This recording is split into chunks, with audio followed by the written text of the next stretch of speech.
Praise the lord. Blessing TV వీక్షిస్తున్న ప్రేక్షకులందరికీ ప్రభు పేరిట వందనాలండి. ఎలా ఉన్నారు? బాగున్నారా? చాలా సంతోషంగా ఉన్నట్టున్నారు. దేవుడి హస్తం, దేవుని కృప, దేవుని కంచె మన పైన ఉంటే మనం ఎల్లప్పుడూ సురక్షితంగా, ఏమీ ఉన్నా లేకున్నా ఆయన హస్తం, ఆయన చేతిలో మనం ఉంటే, ఆయన కంచెలో మనం ఉంటే, ఆయన మనల్ని హత్తుకొని ఉంటే మనం ఎల్లకాలం సంతోషంగా ఉంటామండి, ఆనందంగా ఉంటామండి. ప్రతిరోజు బ్లెస్సింగ్ టీవీ ద్వారా మనకు వాక్యం అందించబడుతుంది. ప్రతి ఒక్కరూ ఉదయాన్నం లేవగానే ఎర్లీ మార్నింగ్ ఫస్ట్ మాట, దేవా యేసయ్యా, రాత్రి కాలం అంతా నన్ను కాపాడావు తండ్రి, నన్ను సురక్షితంగా కాపాడావు కదా తండ్రి, నీకు వందనాలు యేసయ్యా, ఈ దినము కూడా నన్ను దీవించయ్యా, నన్ను ఆశీర్వదించయ్యా అని ఫస్ట్ ప్రిఫరెన్స్ దేవుడికి ఇస్తే దేవుడు ఎంత సంతోషపడతాడో తెలుసా. మన కోసం రక్తం కార్చి తన ప్రాణం మన కోసం పెట్టాడయ్యా. మన పాపాలకి ఆయన మరణించాడు కదా. ఈరోజు రక్షణ లేకుండా ఉన్నావా? అయితే దేవుడు నీతో మాట్లాడుతున్నాడు. దేవుడు నీ కోసం ప్రాణం పెట్టాడు. ఎక్కడికి అటు ఇటు ఎటు పరిగెత్తకు. దేవుడిలో నడువు, దేవునిలో నివసించు, దేవుని ప్రేమను పొందుకోవాలని ఆశపడు. ఈరోజు నా పనులు ఏం కావట్లేవు, నాకు చాలా ఇబ్బందిగా ఉంది, నాకు అసలు ఏ విషయంలో సంతృప్తి లేదు అని బాధపడుతున్నావా? రండి, దేవుడి మాట ఒకటి మీకు ఈరోజు పరిచయం చేస్తాను. కీర్తనలు 66:12 చివరి మాటలు చూడండి.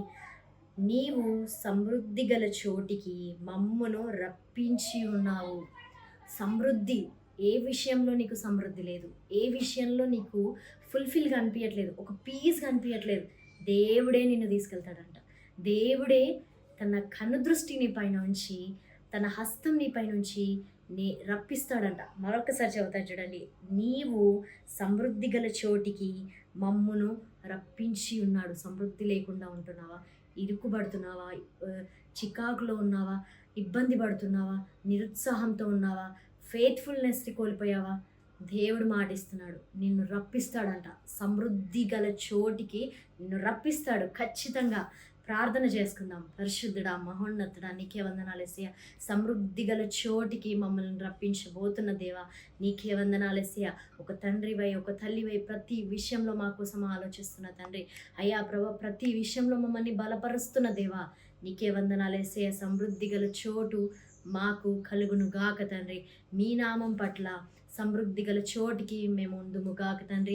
అయ్యా ప్రభు, కరువు ప్రాంతంలో మేమున్నాం తండ్రి, కరువు స్థితిలో మేమున్నాం తండ్రి, కానీ సమృద్ధి గల జీవితాలు మాకు దయచేస్తున్న తండ్రి, నీకే వందనాలు యేసయ్యా. ప్రార్థన చేస్తున్న ప్రతి ఒక్కరిని దీవించండి, ప్రతి ఒక్కరిని ఆశీర్వదించండి. బ్లెస్సింగ్ టీవీ ద్వారా తండ్రి, ఈ వాక్యము ప్రభు ఎంతమందికి అయితే వెళ్తుందో వాళ్ళ కుటుంబాల్లో సమృద్ధి కలుగును గాక. దేవా, మీ హస్తా నుంచి మనం అడుగుతున్నాము. దేవా, నీకే వందనాలు యేసయ్యా. ప్రతి ఒక్క అనారోగ్యం బిడ్డని ప్రభా స్వస్థత దయచేయమని అడుగుతున్నాం. యేసు నామంలో సంపూర్ణ స్వస్థత వాళ్ళకి కలుగునుగాక. చిన్నారి బిడ్డల్ని, వృద్ధాప్యం వాళ్ళని జ్ఞాపకం చేసుకోండి. మీరు వాళ్ళకి మంచి ఆరోగ్యాలు దయచేయమని, శక్తిని ప్రభా బలాన్ని దయచేయమని బతిమలాడుతున్నాను. దేవ, ప్రతి ఒక్క పాస్టర్ని దీవించండి, ఆశీర్వదించండి. నిన్న దూర ప్రాంతాలకు తండ్రి వాక్యం చెప్పడానికి వెళ్తుండగా తండ్రి, మీ హస్తము, మీ కంచె, మీ క్షేమం వాళ్ళ సొత్తే ఉండునుగాక తండ్రి. Bless India Jesus, bless blessing TV. యేసు నామములో అడుగుచున్నాం మా తండ్రి, ఆమేన్.